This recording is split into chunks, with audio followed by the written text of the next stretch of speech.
दिव्य परिमलगंधं धारयामि अलंकरणार्थमक्षतां धारयामि नानाविध परिमलपत्रपुष्पाणि धारयामि।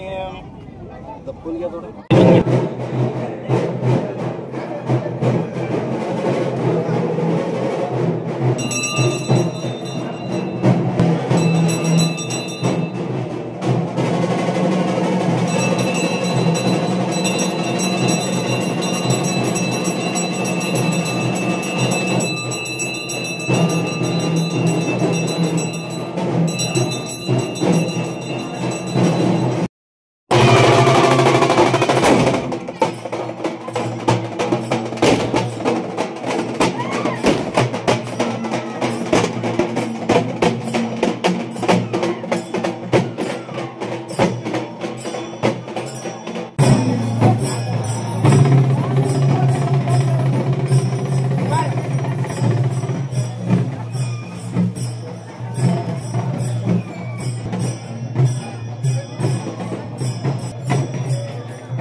ग्रामदैवत नागनाथ महाराजाच्या आज कृपाशीर्वादानं आज नागनाथाच्या नावानं महाद्वार आज भूमिपूजनाचा कार्यक्रम नागन सुरसे महाराज स्वामी महाराज यांच्या शुभ हस्ते हा कार्यक्रम संपन्न झालेला आहे।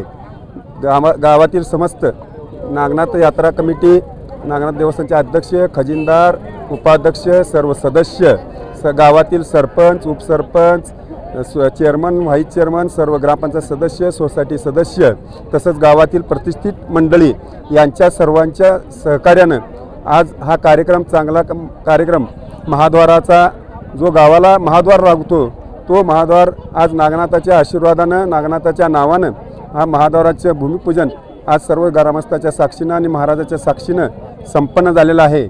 यासाठी आमच्या नागनाथाचा आशीर्वाद हे ग्रामदैवत नागनाथ हे 3.5 वर्षापासून आम्ही त्या परंपरा आजपर्यंत चालवत आलेला आहे।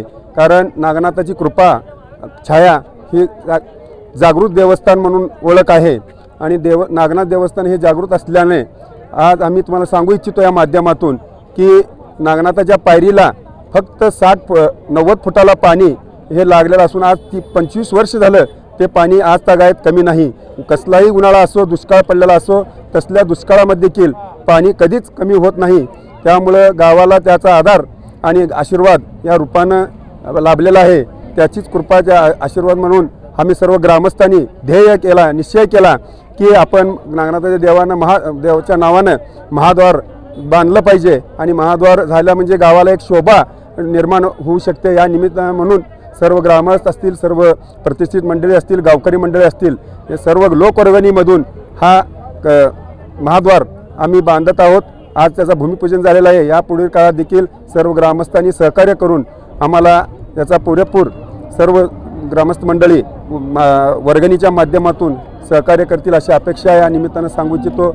आणि आमचं ग्रामदैवत हे जागृत देवस्थान आहे आणि जर आमुष्याला ग्रामस्थाचे सर्व जे भाविक भक्त आहेत ते जर आमुष्याला प्रसादाचं वाटप, महाप्रसादाचं वाटप, कारण शिरा करतंय, कोण खीर करतंय, कोण जेवण म्हणताना चपात्या असेल, भाजी असेल, या सर्व माध्यमातून आणि श्रावण महिन्यामध्ये देखील जर सोमवारी फराळाचा फराळ असेल, केळी असतील, वेपर्स असेल, लाडू असेल, याच्या माध्यमातून जर सोमवारी वाटप केलं जातं भक्तांना। येणारे जे भाविक भक्त आहेत, दर्शनाला येतात नागनाथाच्या, या सर्व भाविक भक्तांना त्या प्रसादाच्या माध्यमातून वाटप केलं जातं। मी त्या लोकांचं देखील सर्व जे भाविक भक्त आहेत, अन्नदान करणारे भाविक भक्त आहेत, त्यांचं देखील मी मनापासून ग्रामस्थाच्या वतीनं, देवस्थानच्या वतीनं मी त्यांचं मनापासून खूप खूप आभार मानतो। असंच देवस्थानच्या बाबतीत, नागनाथ देवाच्या बाबतीत सगळ्यांनी त्यामध्ये एक जागृती निर्माण व्हावं आणि सर्वांनी जेणेकरून जेवढं आपल्या गावचं नाव, आपल्या गावचं ग्रामदैवताचे जेवढं काही जास्तीत जास्त नाव करता येईल ते सर्व गावस्थांनी आणि युवा पिढीने करावं,